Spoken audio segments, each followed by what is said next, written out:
इस कुर्सी को मेज से दूर करके एक साइड में रख दिया गया है। मैंने इसीलिए इस कुर्सी पे नहीं बैठा।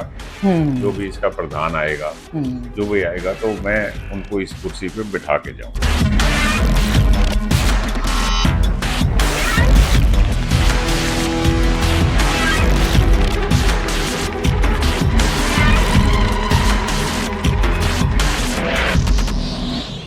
नमस्कार दर्शकों का स्वागत है। गोहाना जाट महासभा की 2 गुटों में बटी जो महासभा है, एट लास्ट उसका चुनाव का समय आ गया है और सरकार ने प्रशासक नियुक्त कर दिया गए हैं।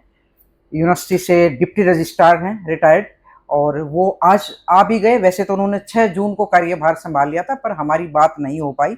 उनसे हमने बात भी की है, वो भी आप देखिएगा। लेकिन एक खास बात मैं आपको दिखाती हूँ कि जाट महासभा के जो अध्यक्ष थे उनके लिए कुर्सी रखी हुई थी, वो आप पीछे कैमरे से देख सकते हैं। इस कुर्सी को मेज से दूर करके एक साइड में रख दिया गया है। ये कुर्सी थी प्रधान की। अब जो प्रशासक नियुक्त किए गए हैं ना, वो एक सिंपल कुर्सी पर आके बैठ गए हैं। इन्होंने जाट महासभा के प्रधान को बड़ा मानते हुए उस कुर्सी की गरिमा को देखते हुए उस कुर्सी को एक कोने में लगा दिया और सर बैठे हैं बिल्कुल सिंपल कुर्सी पे। तो मैं इनसे थोड़ा पूछ लेती हूँ, सर आपने वो कुर्सी वैसे क्यों दूर की? कोई बड़ी बात भी नहीं थी, आप बैठ सकते थे उस पे। नहीं बैठ सकता था मैं। अब यहाँ का प्रशासक हूँ, सारी बात ठीक है, पर मैं इस चीज का गर्व भी महसूस करता हूँ कि हम उस पीढ़ी से हैं जहाँ संस्कारों की बहुत कदर होती है। हम उस पीढ़ी से हैं। मैं 74 ईयर्स का हो गया हूँ और मैं समझता हूँ कि ये जो कुर्सी है ये जाट समाज के प्रधान के लिए है। जिनके प्रति आपको कोई इज्जत होती है या वो करते हैं, तो आप इस तरह की बात करते हैं। मैंने इसीलिए इस कुर्सी पे नहीं बैठा कि इस पे जो बैठेगा, जो अभी कार्यकारिणी बनेगी, जो भी इसका प्रधान आएगा, जो भी आएगा, तो मैं उनको इस कुर्सी पे बिठा के जाऊंगा। यस।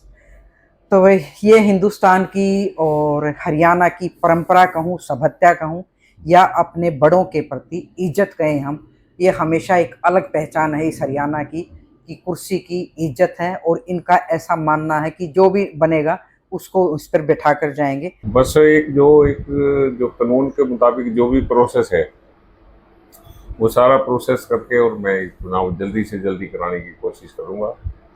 हालांकि मेरा 3 महीने का कार्यकाल है। मैं आशा करता हूं कि मैं 2.5 महीने में ही चुनाव करा दूँ।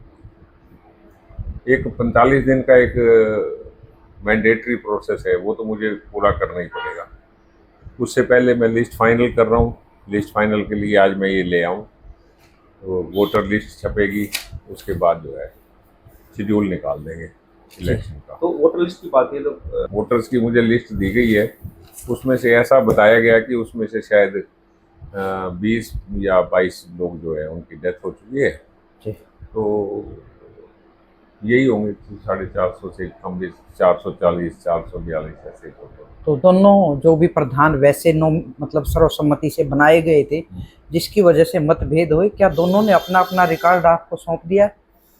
मेरे पास जो, जब बलवान सिंह पन्नू जी ने इसकी स्थापना रखी थी जी। इस जाट महासभा का नाम रखा था जिस दिन से, वो थी 2 जुलाई 2020 को इन्होंने पहला अपना शुरू किया था। तब से लेके अब तक मेरे पास इनका कार्यवाही रजिस्टर श्री विनोद सहरावत जी जो पूर्व प्रधान थे उन्होंने मुझे सौंप दिया है। ठीक है। और ये अपडेटेड है बिल्कुल। और 463 मेंबर्स की उन्होंने लिस्ट भी सौंप दी है, जिसमें से मुझे वो निकालने होंगे जिनकी डेथ हो गई है। ठीक है। या कोई और किसी कारण से कोई इनवैलिड वाला तो कोई मुझे लगता नहीं कि कोई हुआ होगा। ठीक है। मैं ये तो सर, जैसे स्थायी तौर पे आपकी बैठक लगातार यहीं पे रहेगी, किसी महासभा के मेंबर्स को कोई बात करनी हो, कोई शिकायत हो, तो क्या आप रोज आएंगे यहाँ? कोशिश तो मेरी यही रहेगी कि ज़्यादा से ज़्यादा मैं यहाँ रहूँ, क्योंकि मुझे ये कोई ऐसा लगता नहीं कि मुझे बहुत ज़्यादा आवश्यकता यहाँ पर रहने की रहेगी, क्योंकि मेरा काम है सिर्फ वोटर लिस्ट पहले तैयार करना। सबसे पहले मैं वोटर लिस्ट तैयार करूँगा, उसके लिए मुझे जो भी प्रोसेस करना है, अभी बुला के फोटोग्राफर्स वगैरह को, उनको ये सारी लिस्ट मैं सौंप दूँगा गिनवा के, ताकि वो वोटर लिस्ट बन जाए। जी। तो बाकी कोई कंस्ट्रक्शन के काम के लिए है या थोड़ा बहुत है तो एक मैं कमेटी बना दूंगा। ठीक। वो थोड़ा बहुत जितने पैसे हैं उसमें जितना काम हो सकता है वो करवा दूंगा। तो सर अभी चला हुआ है काम कंस्ट्रक्शन का या अभी नहीं, अभी बंद है। बंद? अभी बंद है, ये पिछले मई से ही बंद है। जी। ये मुझे ये बताया गया कि ये जो किसी मुसलमान उसको दे रखा था, वो ईद मनाने के लिए गए थे, 28 मई को ईद थी शायद, उससे पहले चले गए थे, वो अब तक वापस नहीं आए। तो सर अकाउंट जो बैंक में इनके 2 बैंकों में अकाउंट थे इनके, हाँ तो जी। आपके नाम हो गए होंगे ना हाँ तो जी, से हाँ जी। रूल वो के हिसाब प्रोसेस से? मेरा पूरा हो गया, जी। अकाउंट अपने नाम करवाने का, ठीक है। क्योंकि गवर्नमेंट की तरफ से जो ऑर्डर है वो उनको दे देते हैं तो वो कर देते हैं।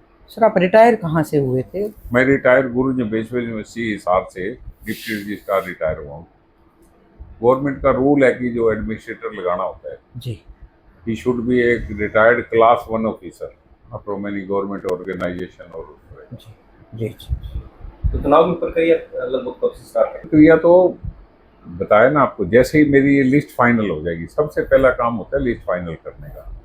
वोटर लिस्ट जब तक मेरे पास नहीं होगी तो मैं चुनाव प्रक्रिया क्या शुरू करूंगा। बिल्कुल। फिर मैं वोटर लिस्ट निकालूंगा, उसमें 15 दिन का एक मैंडेटरी होता है ऑब्जेक्शन लेने के लिए, उनको 15 दिन का टाइम देना होता है। ठीक। उसको सर्कुलेट भी करना है, चाहे मैं बाई प्रेस करूं, मीडिया से करूं या उनके पास लेटर भेजूं, सबके पास वो जो चिट्ठियां जाएंगी, वो फिर 15 दिन के ऑब्जेक्शन के बाद फिर उसको निपटाने के लिए समय होता है। वो 45 दिन का वो प्रोसेस और 8-10 दिन और लगेगा। बहुत बहुत शुक्रिया, नमस्कार।